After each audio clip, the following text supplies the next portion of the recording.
Bom, olá pessoal, eu sou o Gabriel. A gente vai estar introduzindo agora a nossa primeira aula. O assunto dela vai ser acerca da escravidão no Brasil.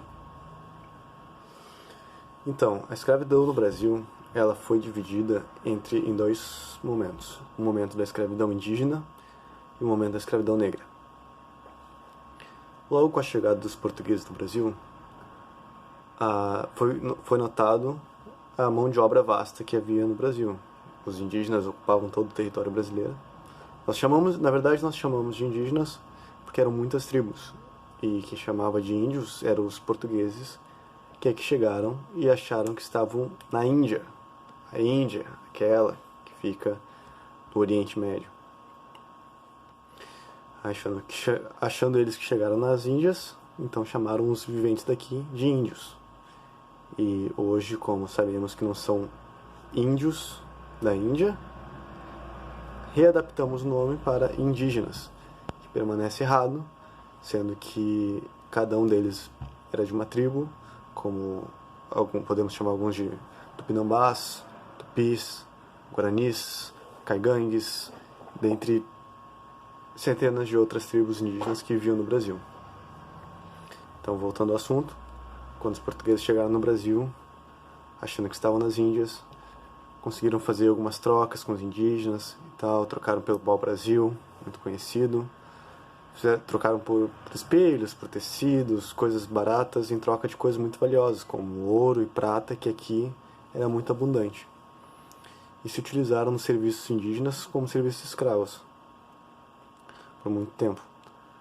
E erroneamente, hoje os índios são taxados de preguiçosos por causa disso.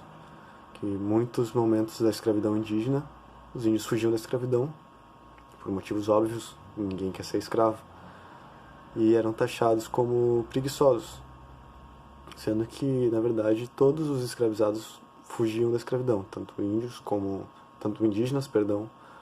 negros, como qualquer outro momento histórico, qualquer um que tivesse a oportunidade de fugir da escravidão, fugiria. Então, eles até hoje são taxados como preguiçosos por causa disso, e porque eles conseguiam fugir dos portugueses pelo meio da selva, porque conheciam o território, enfim, tinham mais acesso, mais conhecimento acerca do que rodeava eles ali. E com o passar do tempo, no próprio século XV, se eu não me engano, o governo português de Portugal declarou que proibido a escravidão indígena. Por quê?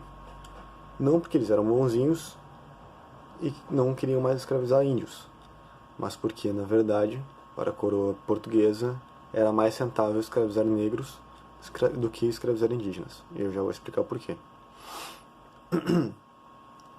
Os portugueses eram um dos países mais ricos da Europa no século XV e XVI, porque se utilizavam da África e posteriormente da América, né, quando chegaram na América, como fonte de renda. Eles roubavam, essa é a palavra certa, eles roubavam ouro, roubavam joias preciosas, roubavam o trabalho do pessoal da África, pessoal das Américas, e traziam para dentro do seu país, que é chamado de mercantilismo até hoje.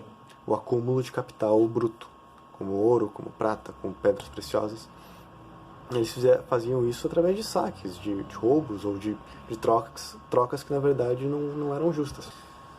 Dessa forma, eles conseguiam uma fonte de renda muito grande. E eles, por já possuírem colônias na África e terem acesso à mão de obra negra, mão de obra escrava negra, era mais rentável para a coroa portuguesa vender os escravos negros da África para a América, porque gerava renda, em vez de só escravizar os indígenas brasileiros que já estavam aqui. Tendo isso em vista, sabemos então que não foi por vontade, por livre espontânea vontade, por bondade, que portugueses deixaram de ser escravistas de índios, em sim por uma questão financeira, uma questão de lucro. Então começou a chamada diáspora africana, que hoje é chamada assim, que na verdade foi um processo muito cruel, muito sanguinolento, onde muitas pessoas foram mortas, foram estupradas, foram trazidas.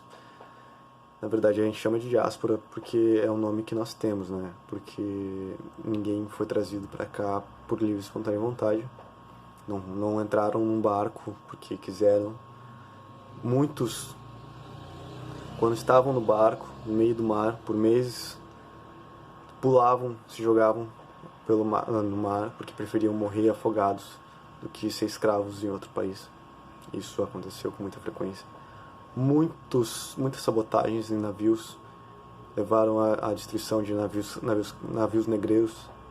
Então, houve luta por parte dos africanos, houve resistência, assim como houve por parte dos indígenas, assim como haveria por parte de qualquer um que fosse escravizado. Enfim, com a chamada diáspora africana, onde os negros foram trazidos à força para o Brasil para trabalhar como mão de obra escrava. Se deu então, a partir desse momento, século XV e XVI, a partir entre o século XV e XVI, começou a escravidão dos negros no território americano. Porque na verdade já havia escravidão dos negros no território africano mesmo. Mas a partir desse momento, com a diáspora africana para a América, começou esse processo na América, no Brasil. E é importante a gente ressaltar que, na verdade, o processo da escravidão negra ela foi legitimizada. O que isso significa? Ela foi aceita, ela foi regulada pela Igreja Católica, que fazia parte do governo português. Porque nesse momento, coisas que eram muito relevantes, perdão, partes do governo de Portugal pertenciam à Igreja Católica. Então houve a criação, a invenção e a manipulação de certos textos bíblicos para legitimar, a escravidão negra, sendo eles o mito de Cã,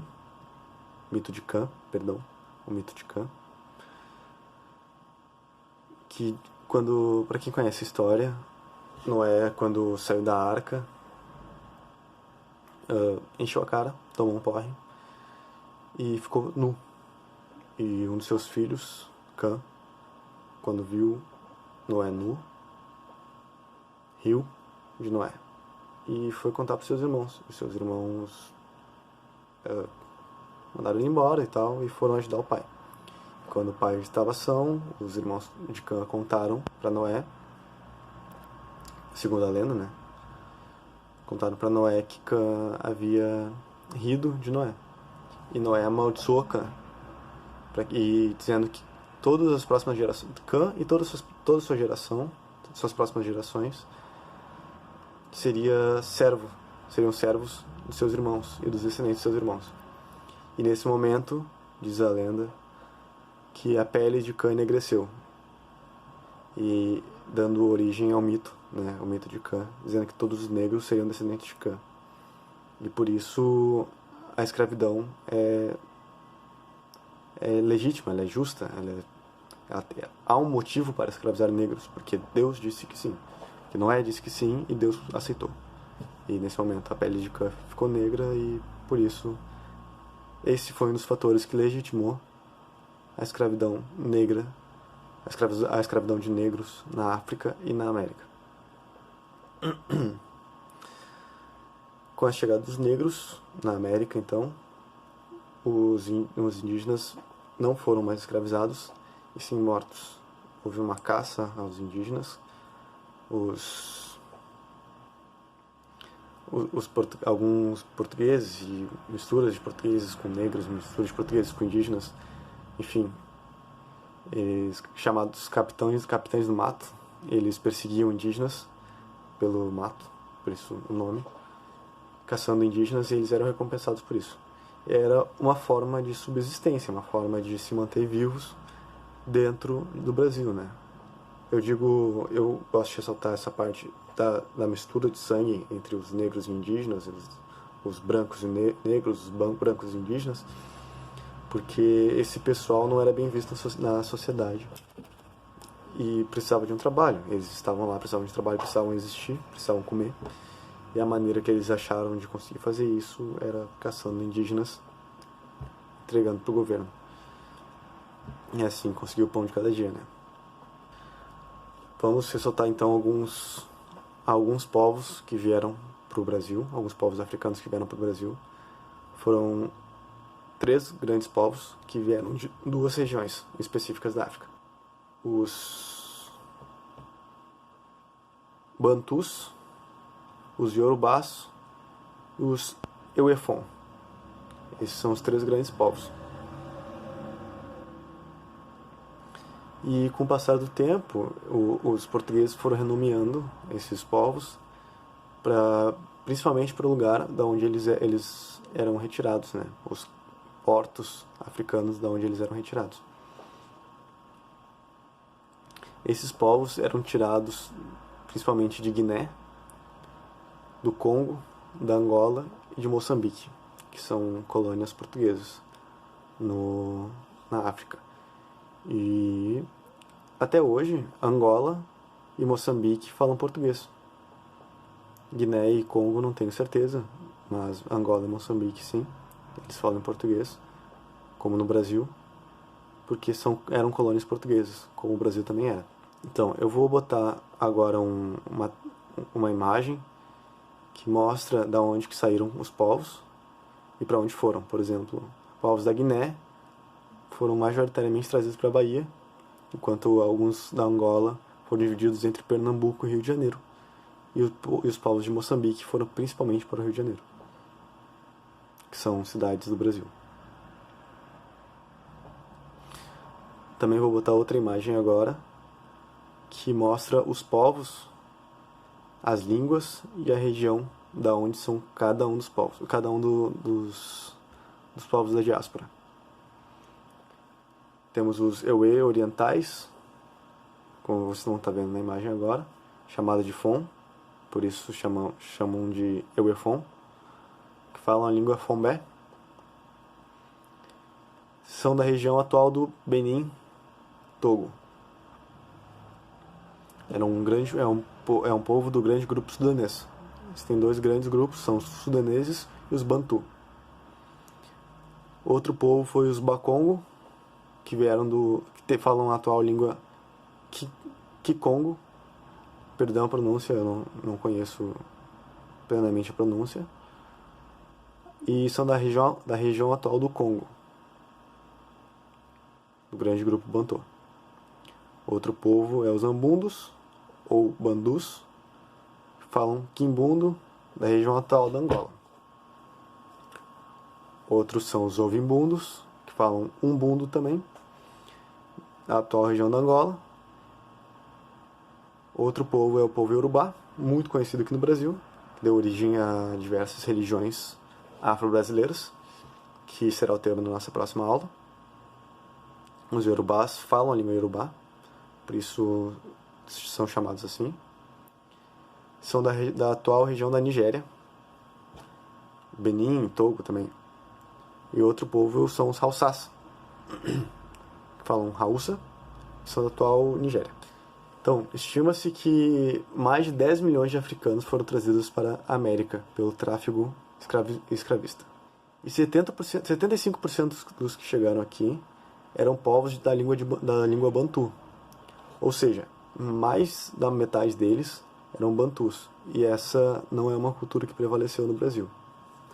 Que a maioria da parte dos Bantus, eles vieram no começo do período escravista do Brasil.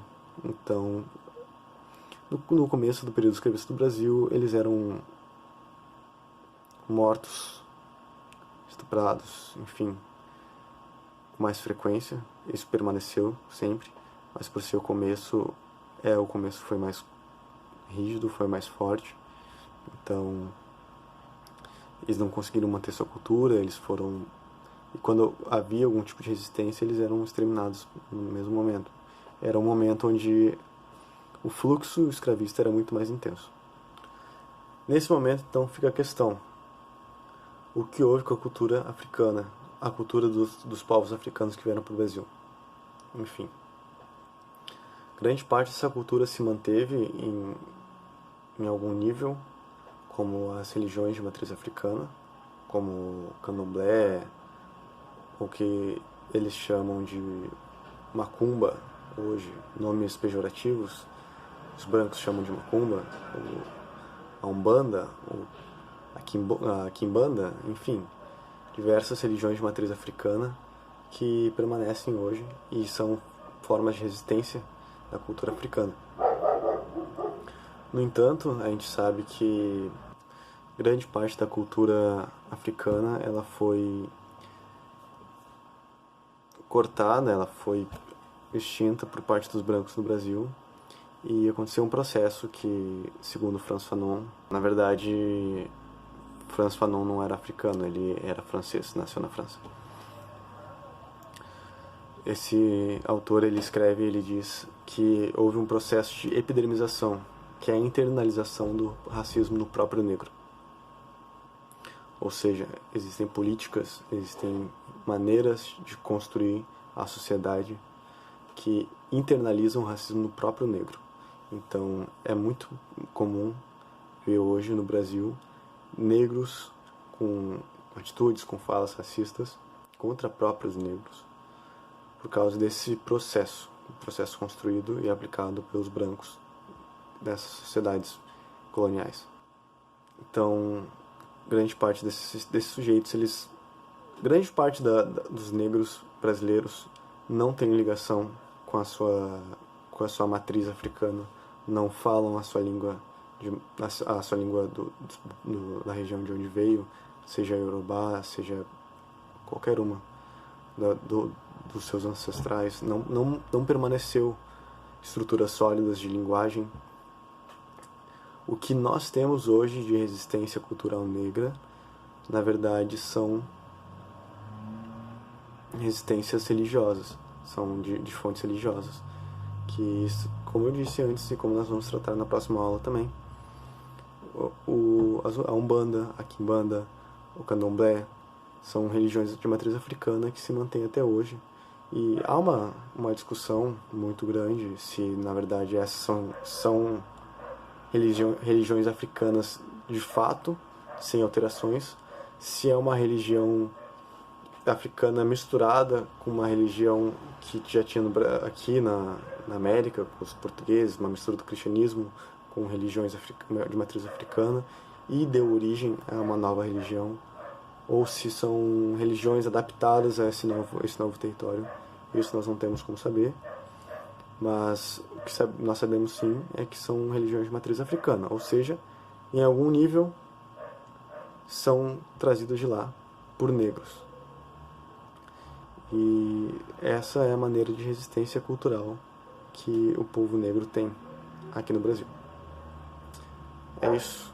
A gente se vê na próxima aula. Trataremos na próxima aula, então, sobre religiões de matriz africana.